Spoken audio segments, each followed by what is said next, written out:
Impressionnante, oui Vincent, c'est le mot pour la forêt domaniale de Chaux. Au cœur d'un massif de 22 000 hectares, c'est la deuxième plus grande forêt de feuillus, après Orléans bien sûr. La forêt domaniale de Chaux est située à l'est de la région Bourgogne-Franche-Comté, entre les rivières du Doubs et de la Loue, entre les villes de Dole et Besançon. Une belle forêt de plaine, et pour nous en parler, nous sommes au téléphone avec Michel Romanski, responsable de l'unité territoriale forêt de Chaux. Bonjour Michel.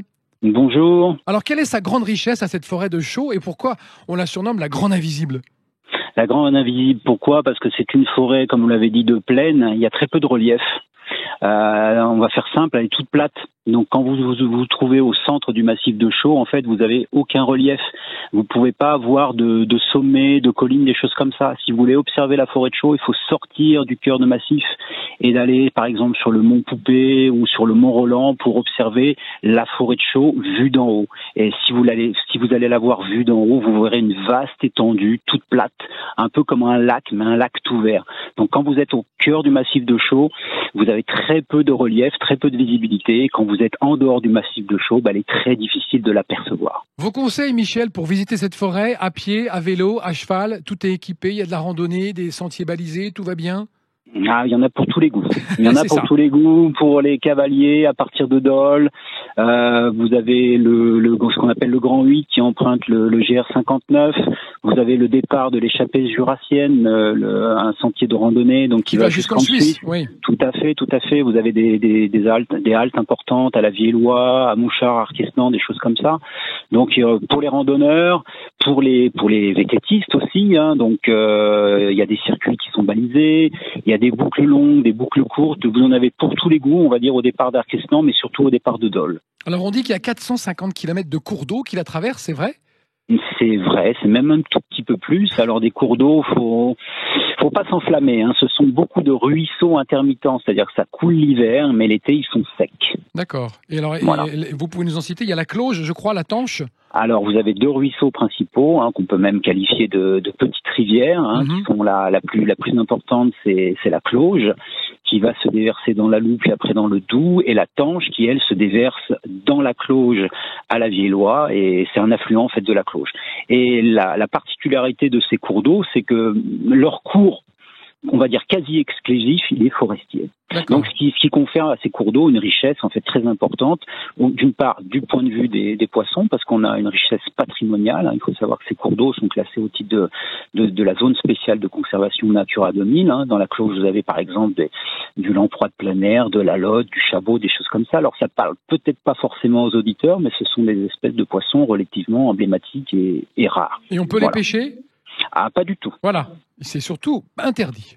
C'est interdit, c'est préservé. Il y a une réserve biologique en partie aval donc de la Cloge, une réserve biologique dirigée en forêt domaniale de Chaux, qui a pour vocation d'une part de préserver les habitats et les espèces. Mais ce sont des ruisseaux qui ramènent de la fraîcheur en sous-bois, on est d'accord, surtout en cette période.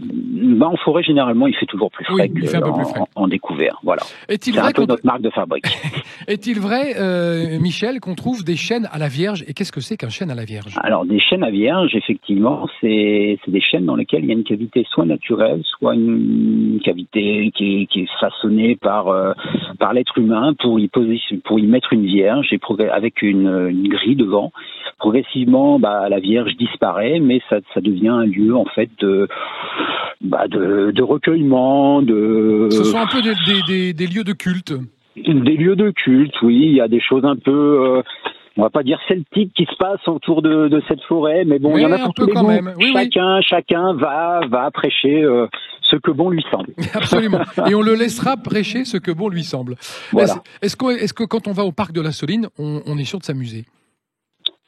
Alors ça dépend en fait de ce qu'on veut y voir. Oui, c'est ça. Au parc de la Soline, vous avez c'est de ce qu'on appelle des parcs de vision. C'est ça. Il y a 2 parcs d'un hectare à peu près. Vous avez du sanglier, qui est une espèce emblématique de tous les massifs forestiers, et même on le trouve en plaine. Et également du cerf, mais c'est pas le cerf indigène, c'est le cerf sika, c'est une espèce asiatique. Qui est un peu plus petite. Qui est un peu plus petite et qui s'élève très facilement. En parc de vision. Du grand cerf, ce qu'on appelle le grand cerf élave, c'est plus compliqué de le contenir dans un parc d'un hectare. S'il a besoin en fait d'une surface beaucoup plus importante, donc on peut pas le présenter au public. Mais bon, les gens sont contents de voir des animaux entre guillemets sauvages, plus ou moins acclimatés. Les jeunes voient à l'époque des naissances des jeunes marcassins, donc tout ça fait le bonheur des enfants, des moins jeunes, et c'est un lieu de souvenir parce que les gens qui viennent avec leurs enfants l'ont vu également des animaux quand ils étaient plus jeunes, donc c'est la visite du mercredi, du week-end, etc. Donc c'est aux portes de Dole, c'est près du circuit hippique de Dole, et c'est un bon moment de détente. Il y a un petit circuit qui tourne autour des parcs et on a la chance de voir des animaux sans trop de difficultés. Très bien. Et Michel, quel est votre coin coup de cœur préféré dans la forêt de Chaux? Alors, il y en a beaucoup, mais je citerai quand même un coin particulier qui est l'ancien hameau des Baraques du 14, qui est maintenant un écomusée, et c'est un lieu en fait où quand vous y rendez, j'appelle ça des lieux en fait où on remonte le temps. C'est-à-dire comme en forêt, vous allez en forêt, vous pouvez remonter le temps, parce que dites-vous bien que la personne qui était là il y a un siècle, globalement, contemplerait à peu près le même paysage. Donc au Baraque du 14, vous avez un ancien hameau de bûcherons et de gardes forestiers du 18e siècle, même 19e, et même avant, parce qu'il y a des baraques qui sont beaucoup plus anciennes, le site est beaucoup plus ancien. On vous parle des vieux métiers de la forêt. D'accord. Donc allez voir les Baraques 14, c'est ça? Tout à fait, les Baraques du 14 à Lavieillois, au village de Lavieillois, qui est la particularité, ce village, d'être complètement enclavé au cœur de ce massif de Chaux. Merci Michel de toutes ces bonnes idées et ces bonnes raisons pour partir en forêt. À plus sur les routes de l'été. Merci Michel. C'est moi qui vous remercie, au revoir.